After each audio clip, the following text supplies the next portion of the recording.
All right, guys, we're going to talk about WWE Raw, WWE NXT, and AEW Dynamite, as well as the Forbidden Door pay-per-view happening this weekend. For those of you in America, it'd be July 4th long weekend. For us here in Canada, it is Canada Day long weekend. Um, all right, let's kick it off with Raw. Raw, we had a surprise actual guest commentator, that being The Miz, who was helping Michael Cole due to the fact Pat McAfee not being on the show. They kind of played it off as a Wyatt Six invasion, and if you've seen the actual Pat McAfee show, he was actually invaded by the Wyatt Six, and they kind of played to the story later on. But the actual thing is, my condolences to Pat McAfee. His and his family suffered a tragedy this weekend. His father-in-law has passed away, and that was the reason why he was not at Raw. Um, Other than that, we're gonna get right into talk about what happened on wrestling. But like I said, as somebody who's lost a father, my condolences to Pat McAfee and his wife and their family. It is not a joyful experience to have. Um, but Raw kicked off, like I said, with the Miz guest commentator, and then SUV pulls up in the parking lot, and you see Jackie Redmond outside waiting to interview this person. Everyone's like, "Who could it be? It's supposed to be some sort of surprise." No, it's just Chad Gable. Yes, Chad Gable is back from the dead, and he's got a bullet hole. Remember, he got shot in the head last week. Well, this week there's a band-aid where the bullet hole was. So yeah, either he's a zombie Gable or he has some sort of superpowers or this shot just didn't kill him. Maybe he has a really thick brain skull. I don't know.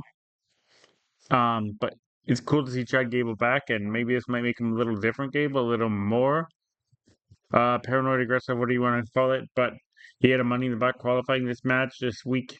I mean, yeah, the show against Braun Strowman and Bronson Reed, and Chad Gable won that match.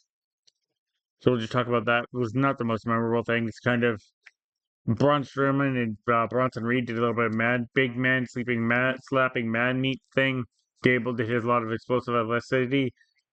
Braun Strowman laid out Bronson Reed. Then Braun Strowman got taken up by Judgment Day. Chad Gable picked up the scraps, and that was that. And then Nikki Cross came out with the VHS and did the spooky wookie entrance.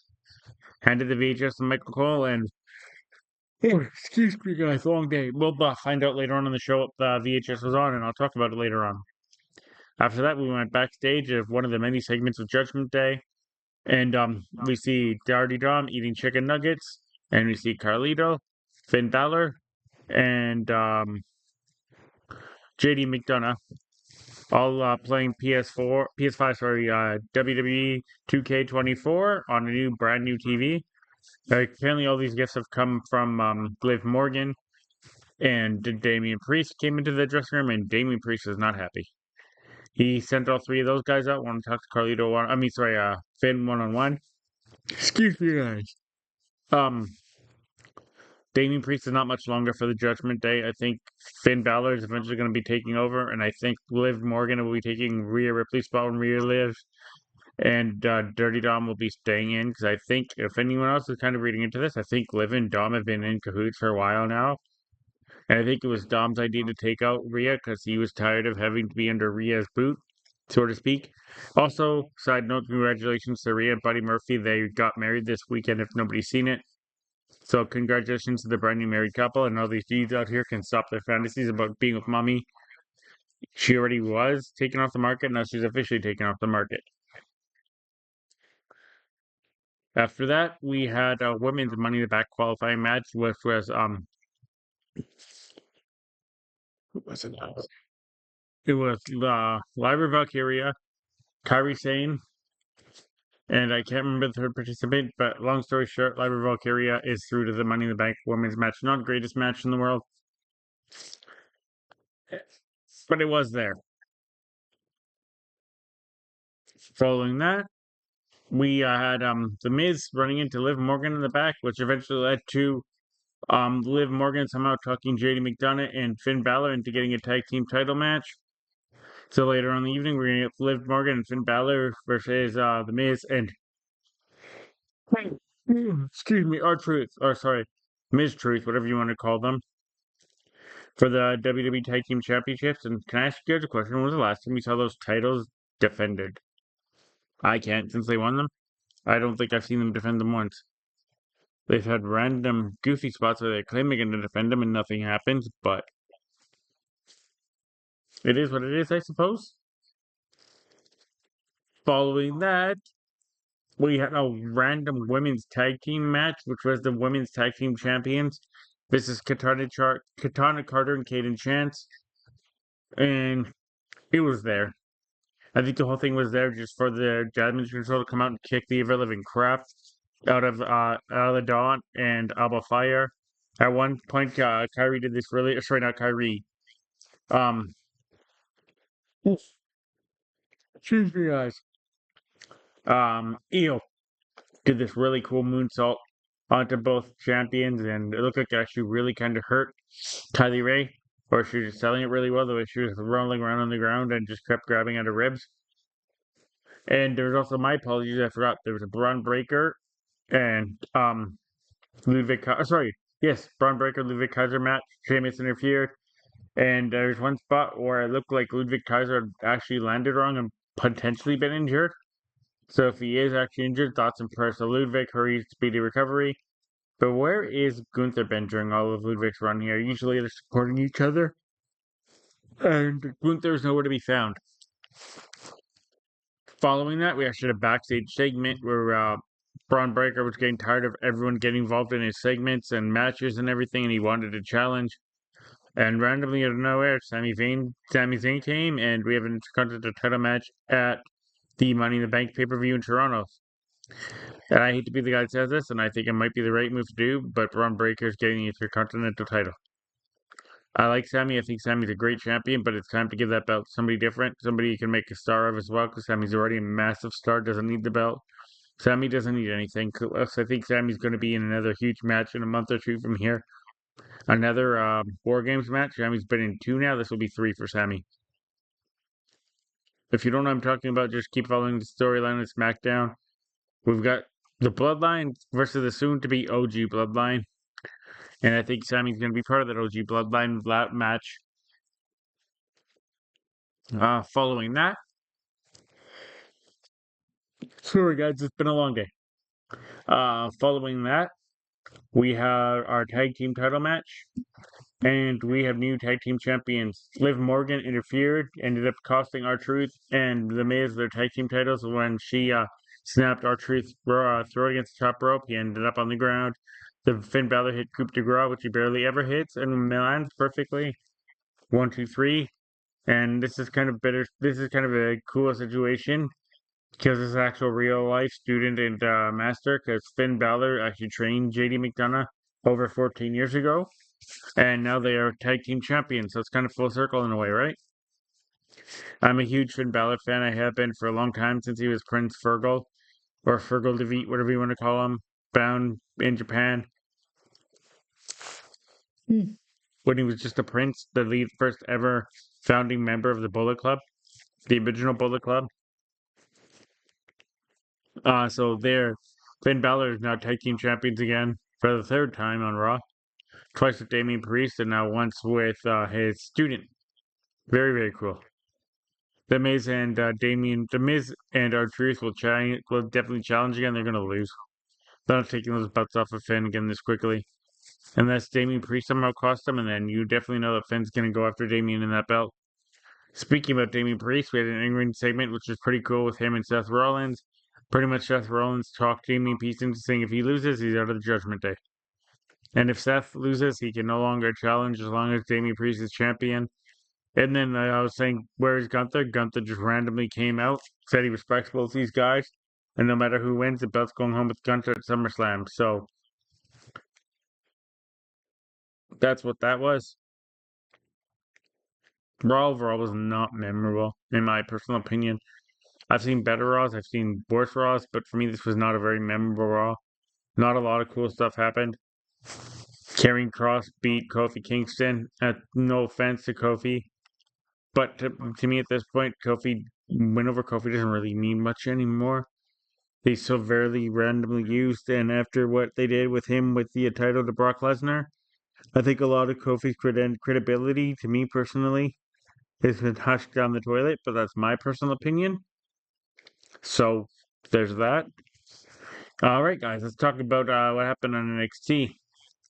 NXT, we also started off with a weird promo, and we ended up getting a match between Bouncy Javon, or sorry, Chick Williams and Shawn Spears. That was the main event. Wasn't much like. I'm still not sold on Trick as a wrestler. I think the belt should be taken off him, and there's a possibility that he might lose it on the what's called Heat Wave show because it's now a four-way, and that four-way is two Canadians.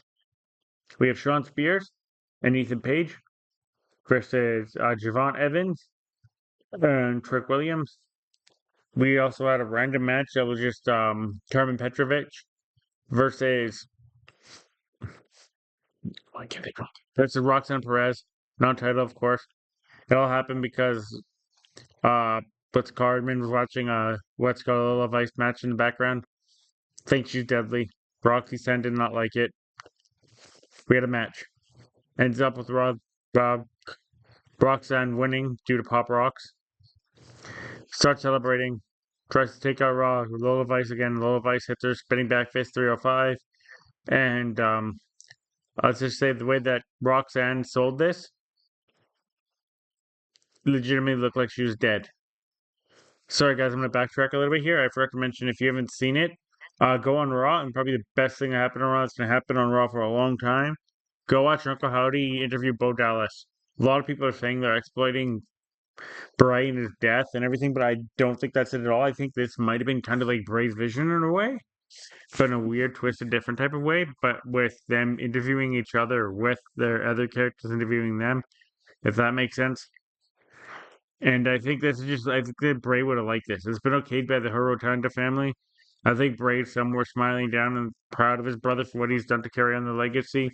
This has got a lot of hate from a lot of people and makes no sense why. I just think this was what Bray wanted and Bray would want.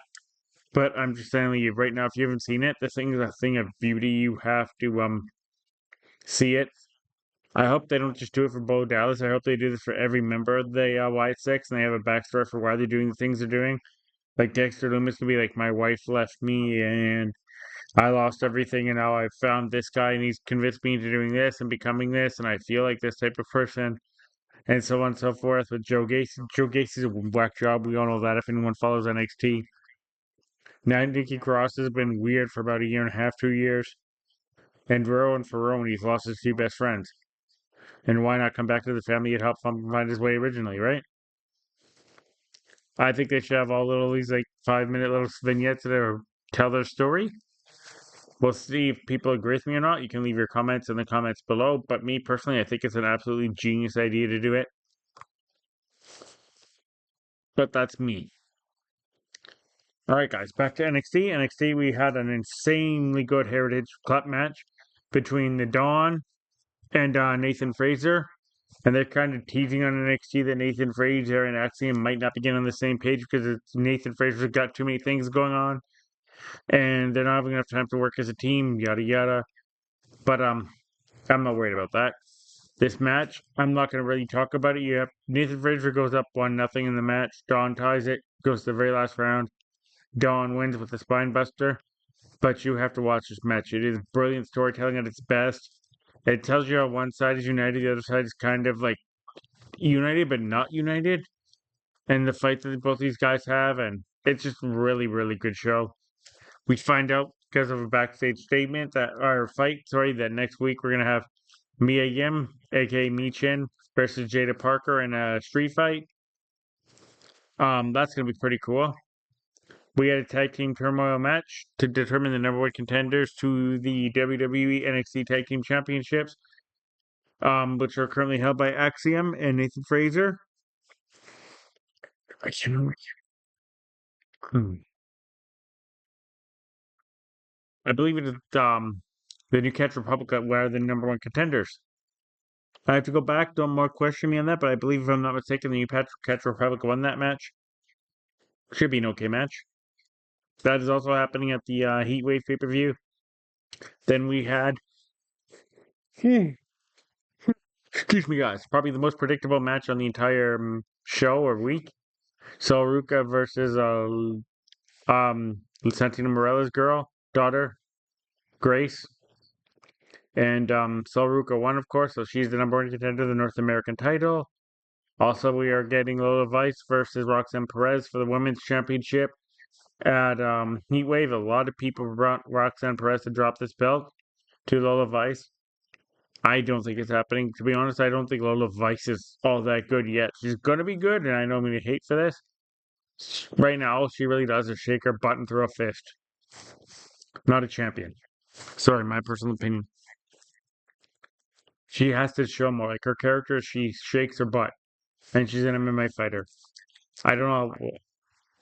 No, like she's not that good in the ring. I've noticed in a lot of her matches she gets carried and carried heavily. Yes, guess what? She beat Shayna, and Shayna's an accomplishment. But Roxanne Perez is a different type of champion, a different kind of wrestler. I don't think Lola Vice is ready to carry the weight of the company and the division on her back.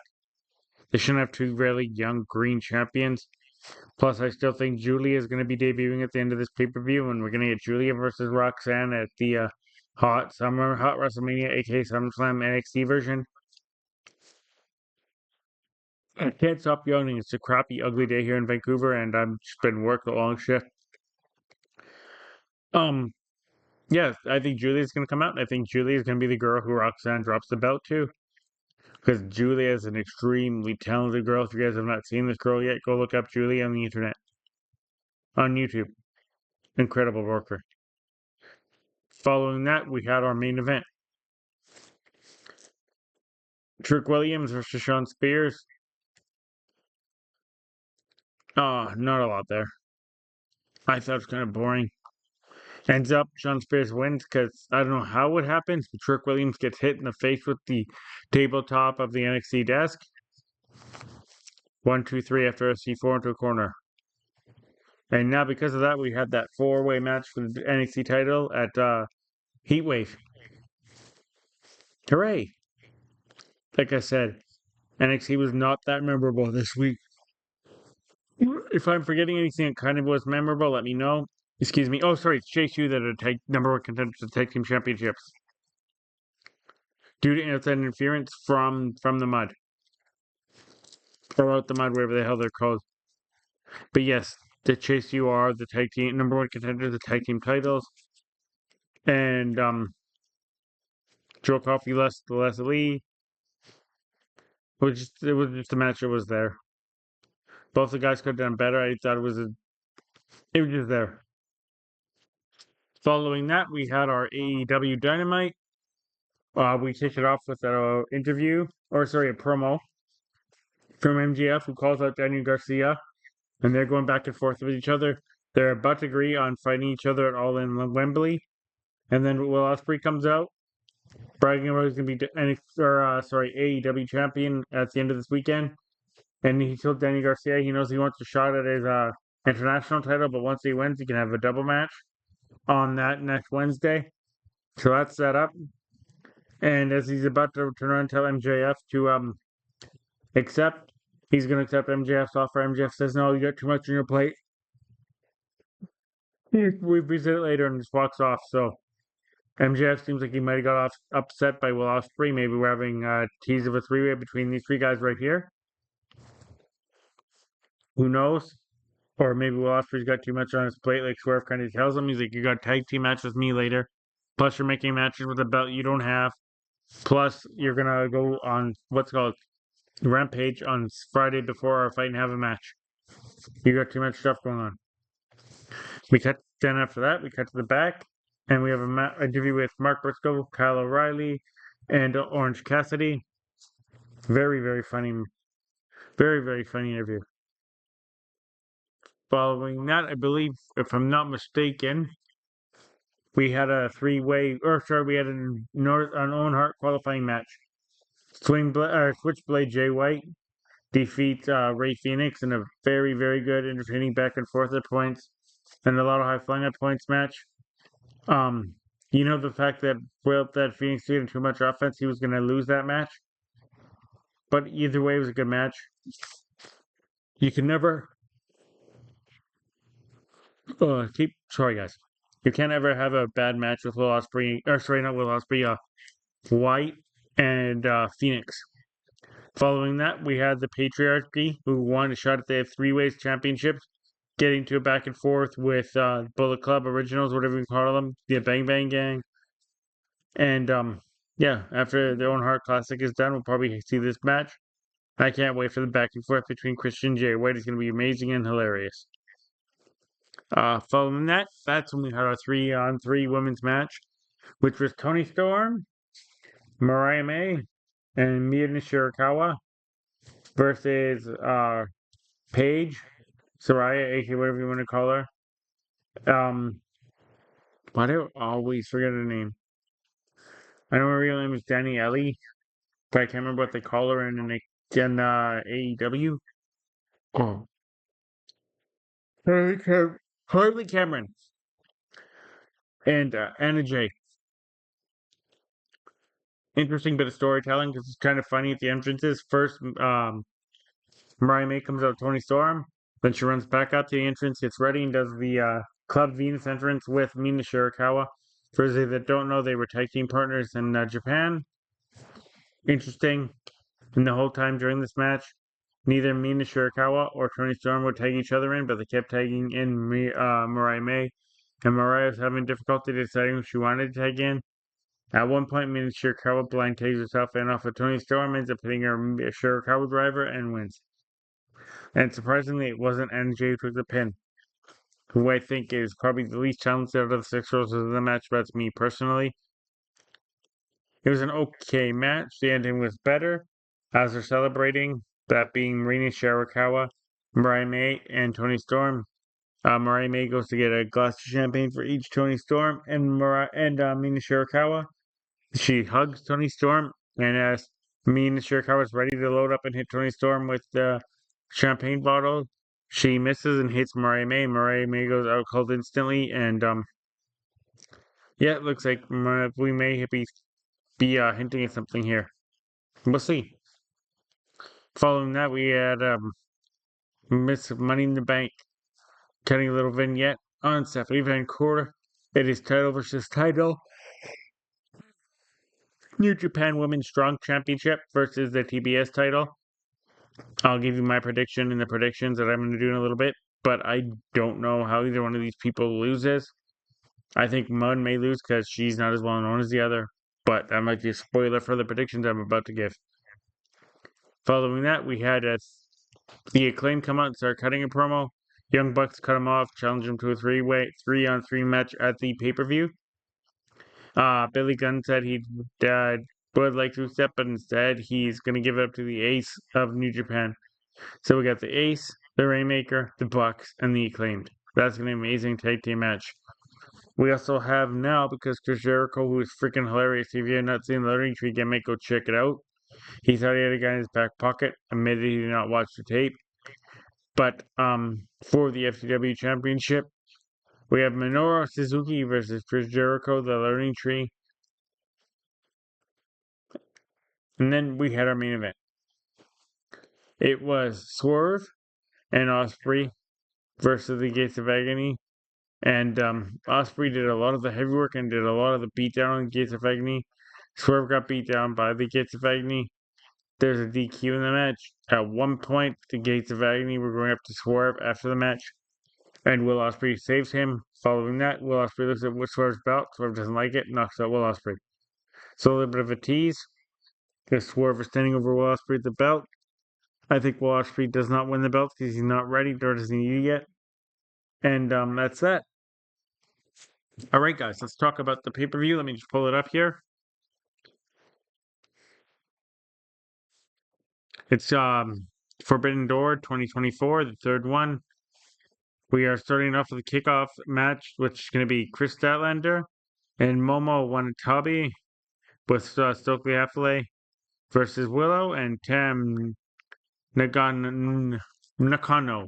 I believe she's Bull Nakano's daughter. I think Willow Nightingale's team is going to win this match because I think Statlander is going to beat her in the Owen Cup tournament turn here. I think Statlander is going to win the Owen Cup tournament for the women and get a women's title shot. And I think Willow will end up costing Stat with that women's title match. Following that, sorry guys, I'm just looking at this for the first time. We have Mariah May, the Timeless Tournament Storm, and Mina Shikawa, which I don't know how that's going to work, taking on Saraya in a women's qualifying match for the what's called Owen Hart Cup. Um,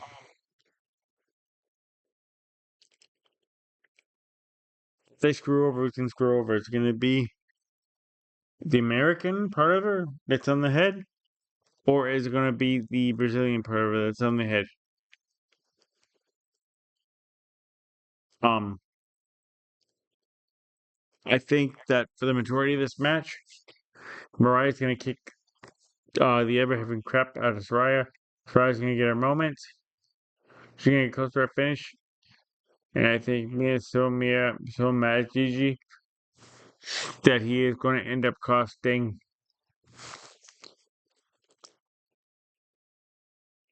Mariah the match by interfering.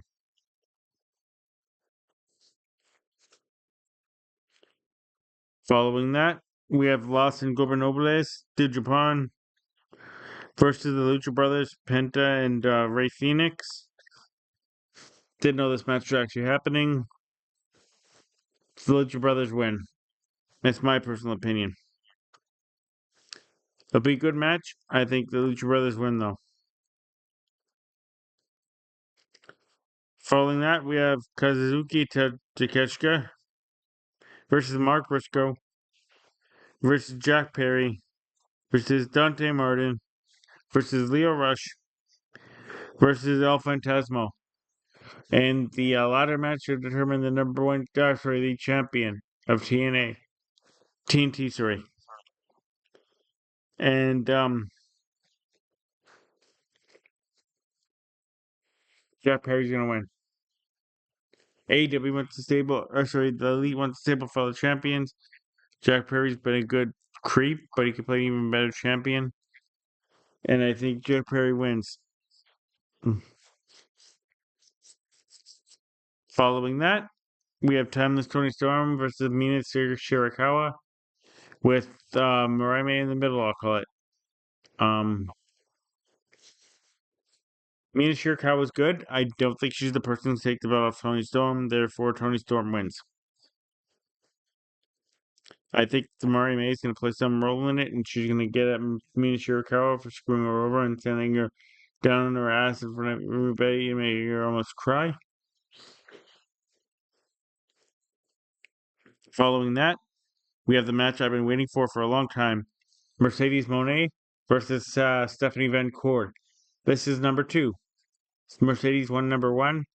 Mercedes went down to Mexico and invaded CMLL. Stephanie Van Court is a very good champion. I don't know if enough people in North America know she is to have her win. Um, um, if I personally want to pick this match, I know who I want to go with, but I know who's gonna win. Mercedes Moné is gonna win. I think Stephanie Van Court should win, so that Mercedes can chase after both belts. But the fact that Mercedes is gonna have both those belts is gonna make her an even bigger, more arrogant person than she already is. And like I said, unfortunately for Stephanie Van Court, she's not well known yet. She's going to be an absolute superstar. It's just going to take some time.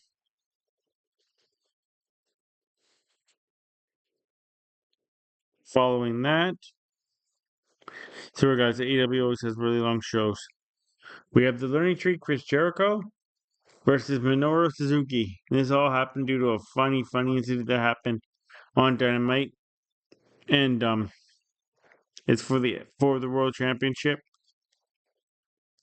If anyone defines for the world more than Chris Jericho, it might be Minoru Suzuki, but that for the world might mean something different, like I had on my head. I know who I want to win, but I know who's going to win. I want Suzuki to win, but Chris Jericho wins.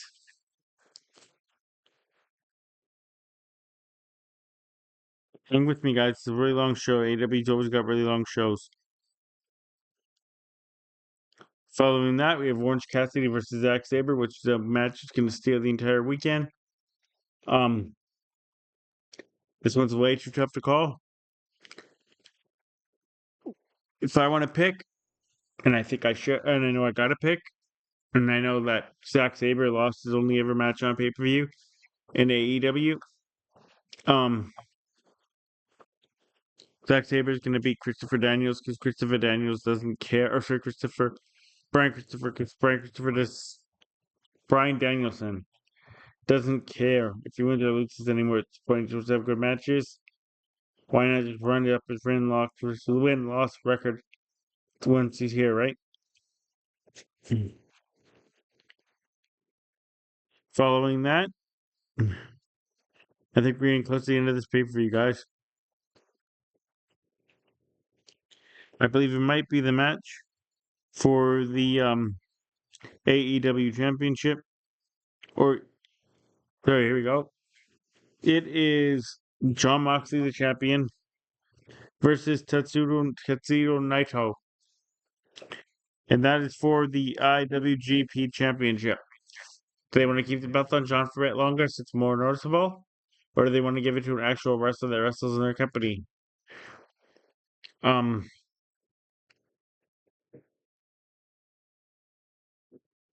John's been keeping this thing going for a long, long, long time.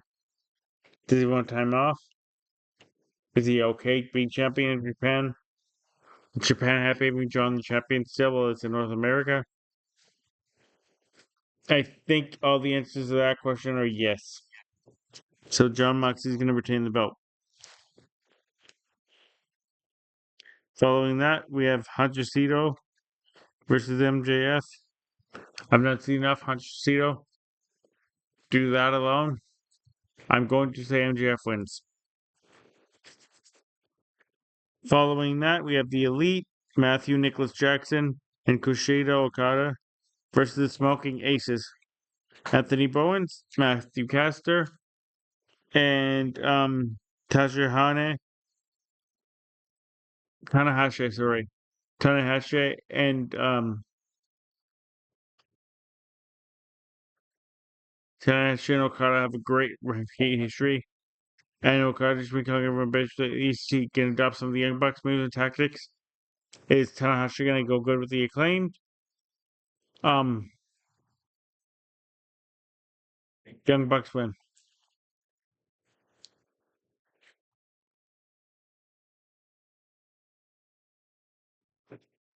Following that, I believe is our world title match between Swerve Strickland and Will Ospreay.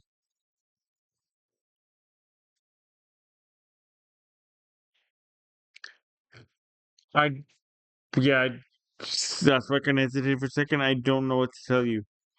I don't know who's gonna win this match.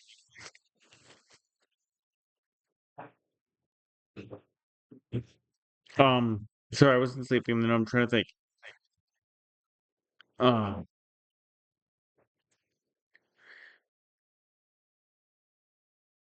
both champions, both are overdue. Both owe a lot to each other.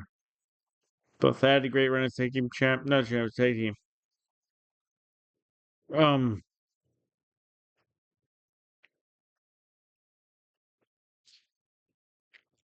um, um. I'm going to say. Let me just give one sec here.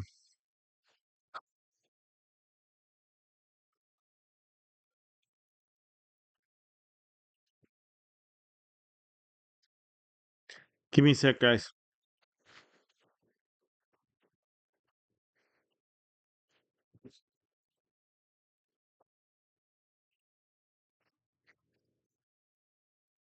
I. This one's tough, right?